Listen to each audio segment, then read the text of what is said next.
The cross was the crowning triumph of the new kingdom. At the cross, Jesus was enthroned as king, as he acted out the victory of love over evil. At the cross, the new kingdom was established on earth as it is in heaven.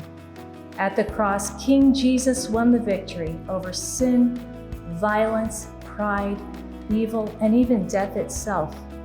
Yes, the cross was a triumph, but it didn't appear that way to the disciples, at least not yet.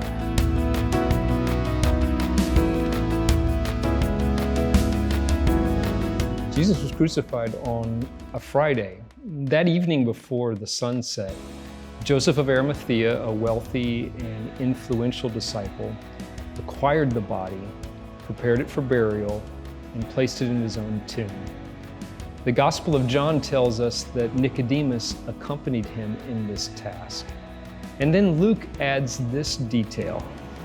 And the women who had come with him from Galilee followed after, and they observed the tomb and how his body was laid. Then they returned and prepared spices and fragrant oils, and they rested on the Sabbath according to the commandment. Now, since we know the story, it's easy to skip over that Saturday, to go straight from the tomb to the good news of the resurrection on Sunday morning. But we can't forget that the disciples lived a long, difficult day that Saturday. They didn't know what was coming. They had just seen their hopes and dreams die. They were afraid, they were heartbroken, they were disillusioned, they were confused. They had a long, difficult day that Saturday. And despite the pain and the grief, they did what they could. Joseph and Nicodemus and the women, they buried the body, they prepared oils and spices, and then they rested on the Sabbath. Now, the Sabbath was much more than just a day off from work. It was a weekly reenactment of the creation.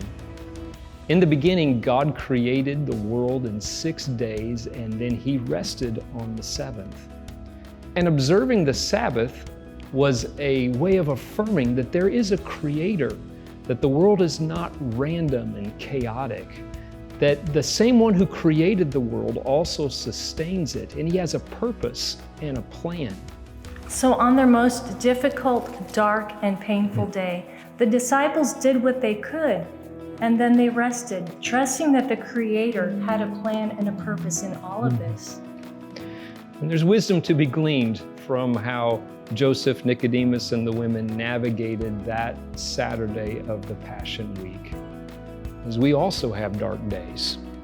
We also have times of loss and grief and pain and heartache and confusion and disillusionment. What do you do on difficult days like that? Well, you do what you can, and then you rest. You do what you know to do the next right thing, and then rest.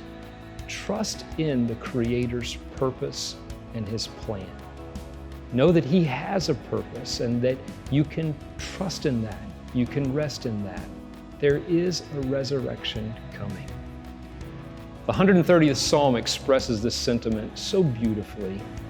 I wait for the Lord, my soul waits, and in His word I do hope. My soul waits for the Lord more than those who watch for the morning. Yes, more than those who watch for the morning. O Israel, hope in the Lord, for with the Lord there is mercy, and with Him is abundant redemption. This is a song that the people of God have sung for ages. It's seen many through difficult and dark days. With the Lord there is abundant redemption.